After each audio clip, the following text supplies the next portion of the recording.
Thank you, Madam President, Mr. Secretary General, Excellencies, ladies and gentlemen.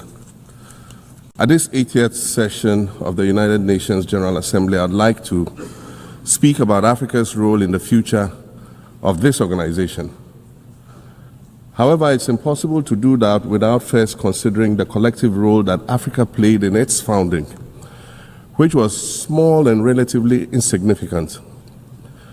Of the 51 member states involved in the founding of the United Nations in 1945, only 4 were African: Egypt, Ethiopia, Liberia, and South Africa.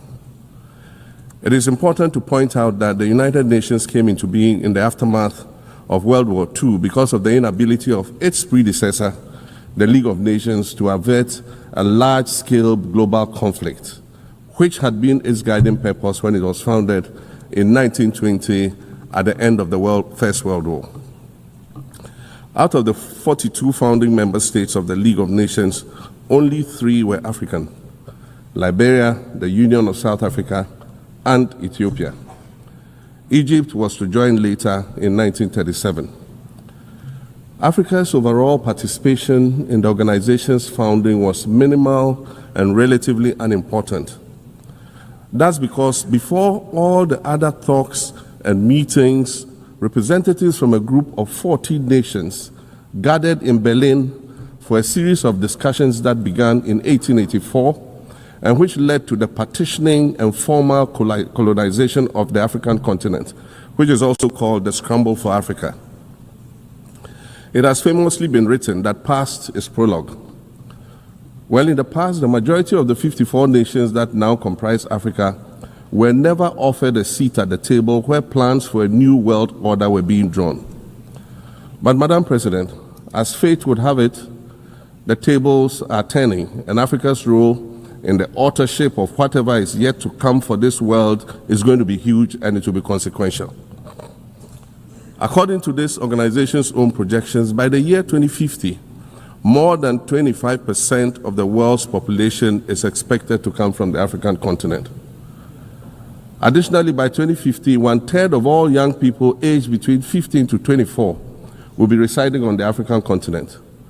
So you see, the future of this world is African. Allow me to say this once again a little louder for those of you in the back. The future is African.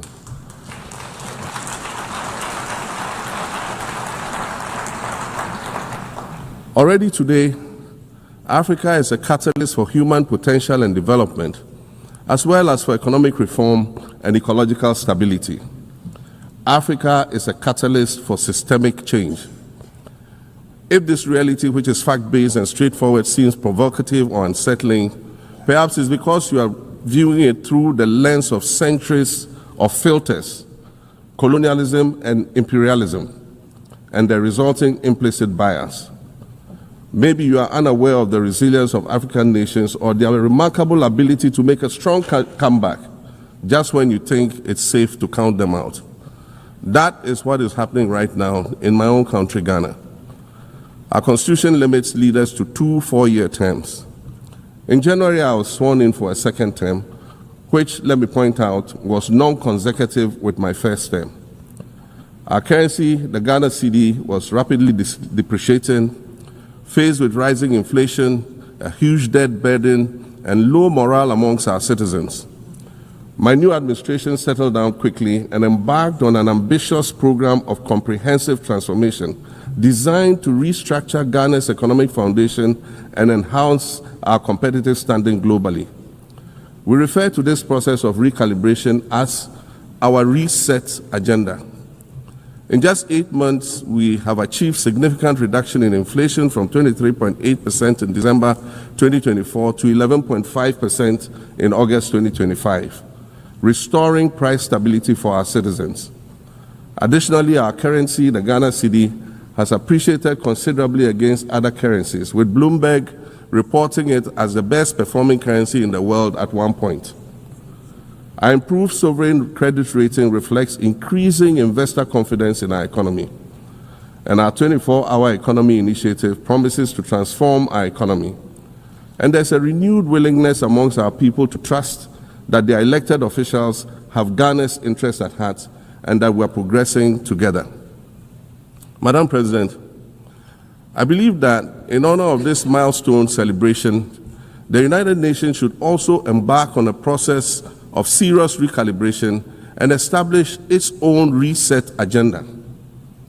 Since the organization's founding, the number of UN member nations has nearly quadrupled. And quite frankly, it is not the same world that it was back then when the UN was formed. I mentioned earlier that I began my second non-consecutive term as president this past January. My first term ended in January 2017. In that span of time, 8 years, the world has changed with such ferocity. My first days in office after my return felt as though I had just awakened from a Rip Van Winkle-style sleep. Now, no, that was only after 8 years. Imagine then what it will be like after 80 years since the founding of the United Nations. In 1945, the sun had not yet set on the largest empire in history. The most common mode of international travel was by sea. The personal computer had not been invented, let alone made portable. And television, a new convenience, was still in its infancy, albeit in black and white color. Relations between the US and the Soviet Union were turning frosty, with Winston Churchill declaring that an iron curtain has descended across the European continent. Fast track 80 years on, in today's world, hundreds of thousands of commercial flights take off and land every day. Libraries have been digitized so that volumes of literature can exist on a small device, small enough to fit inside your pocket. We live in a world of cryptocurrency, artificial intelligence, social media, the internet and its dark hidden dungeon of the dark web, all of which carry a potential threat to global peace and security. Climate change is real, and we're fighting a losing battle against the loss of Maldives and other island nations to the rising sea level, against the loss of Timbuktu to desertification and the Amazon forest to global warming and deforestation. Madam President, the UN Founding Charter is outdated when it comes to representation in this August Assembly. The most powerful post-World War II nations are still being rewarded with an almost totalitarian guardianship over the rest of the world. And yet, the first sentence in Chapter 2, Article 1 of the UN Charter declares that the organization is based on the principle of sovereign equality of all its members. If this were true, and was the case, a continent as large as Africa, with its numerous UN member states, would have at least one permanent seat on the Security Council.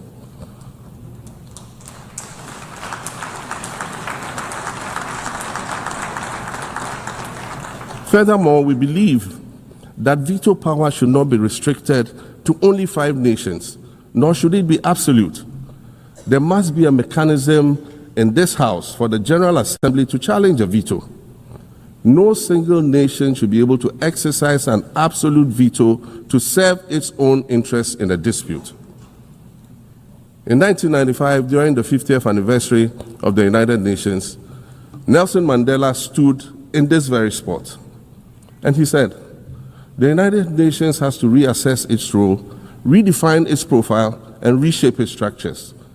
It should truly reflect the diversity of our universe and ensure equity among the nations in the exercise of power within the system of international relations in general and the Security Council in particular." I close quotations. 30 years later, we African leaders are still making the same simple request for a permanent seat on the Security Council with the power of a veto. So today, Madam President, I stand here in this exact spot and ask the world, if not now, then when? We demand not only a reform of the Security Council, but also a reset of the global financial architecture, which is currently rigged against Africa. Africa must have a greater say in the world's multilateral financial institutions. And while I'm making requests, I'd like to call for the removal of the blockade on Cuba. As Dr. Kwame Nkrumah, our nation's founder, famously said, "We seek to be friends with all and enemies to none." The Cuban people shed their blood on African soil in the fight against apartheid. And indeed, Cuba has been and continues to be a faithful friend of Africa.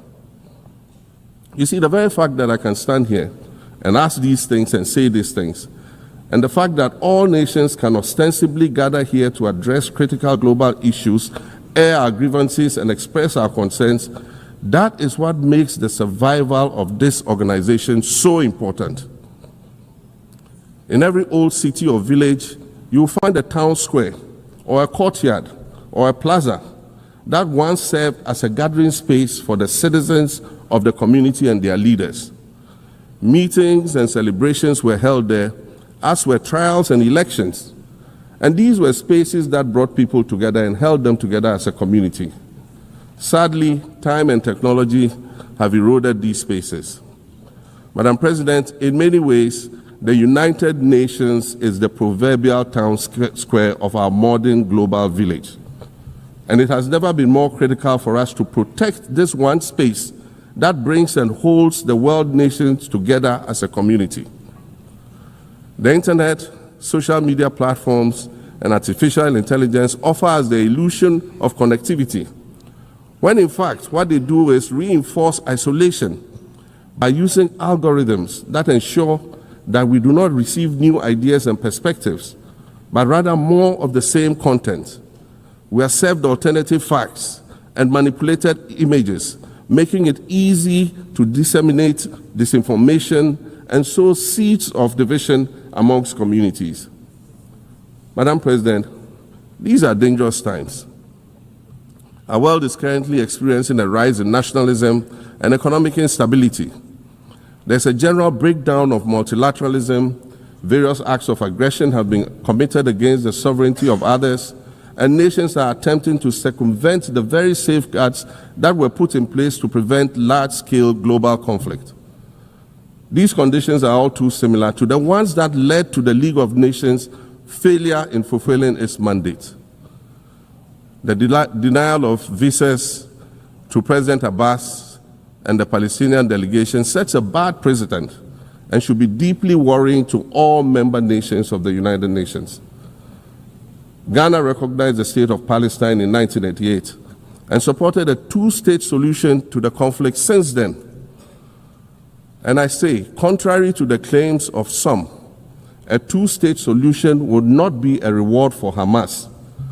It would rather be a reprieve for the hundreds of thousands of innocent women and children and people who are facing collective punishment and forced starvation for no reason other than the fact that they are Palestinian.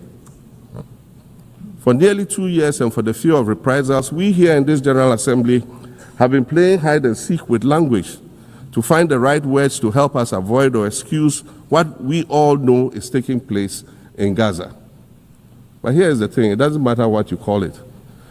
If it looks like a duck, it swims like a duck, and quacks like a duck, well, then it must be a duck. The crimes in Gaza must stop.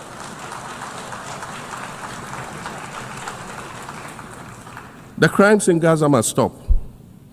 Madam President, I also want to draw particular attention to the conflict in Sudan, which this body has described as the world's largest humanitarian crisis. 12 million people have had to flee their homes.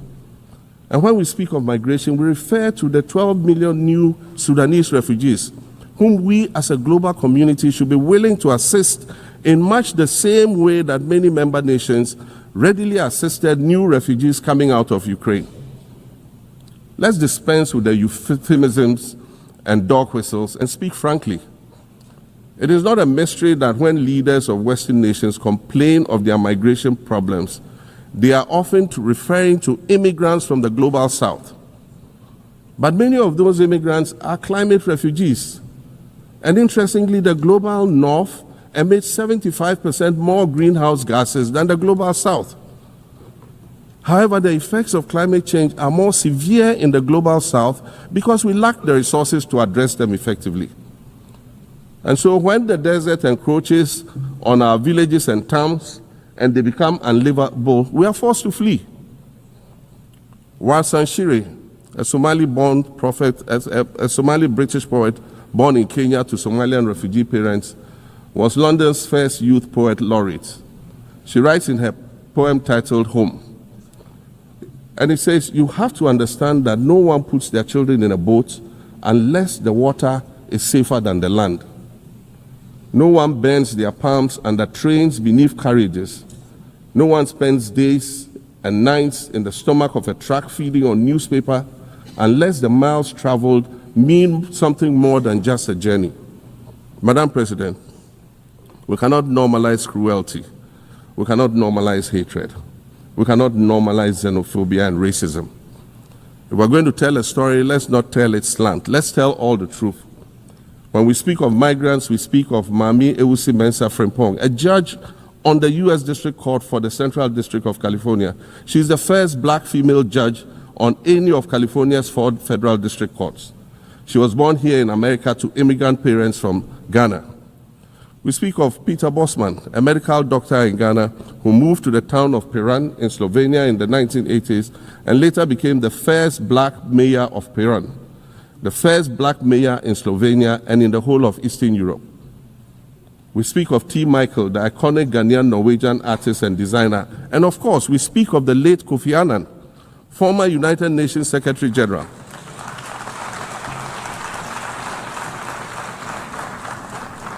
Former United Nations Secretary General and Nobel Peace Prize recipient, who was born in Ghana but spent his adulthood in various places in America and Europe.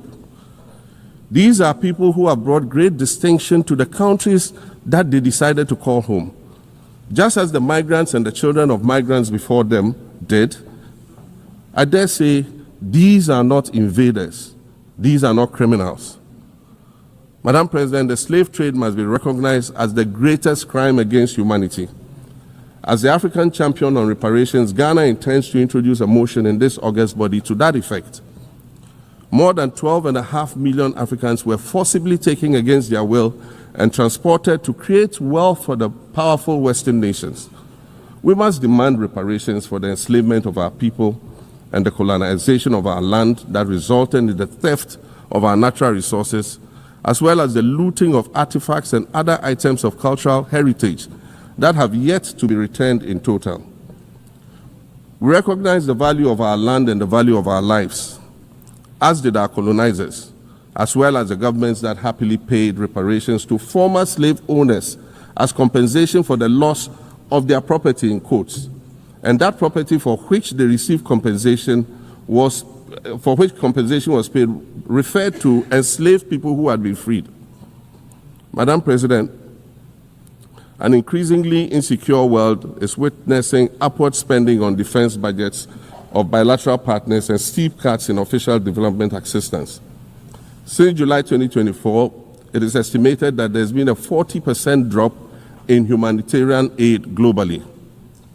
In this era of global uncertainty, Africa must exercise sovereignty over its natural resources to raise the necessary funds to ensure the well-being of its citizens. The days of parceling out vast concession areas to foreign interests for exploitation must come to an end. We'll continue to welcome foreign investment, but we must negotiate better for a bigger share of the natural resources that belong to us. And we must insist on value addition to these resources. We're tired of the continued image of poverty-stricken, disease-ridden rural communities living at the periphery of huge foreign-controlled natural resource concession areas. We're tired of having people extract the most they can from us and in return offer us the very least by way of respect, consideration, and dignity.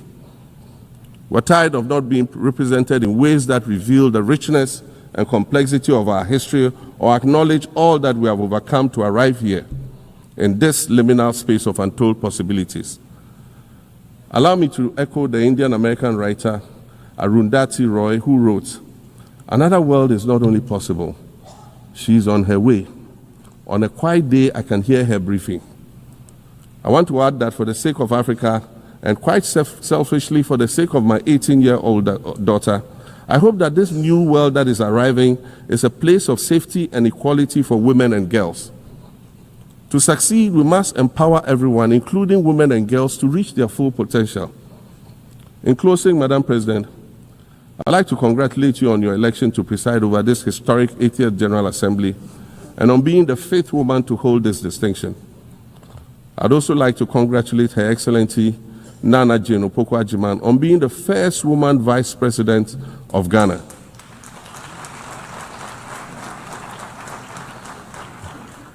Now every Ghanaian girl knows the heights to which she can ascend. Words matter, but issues of representation matter even more, which is why Ghana looks forward to the appointment of a woman as Secretary General of this organization in the near future. Madam President, Your Excellencies, I thank you for your kind attention.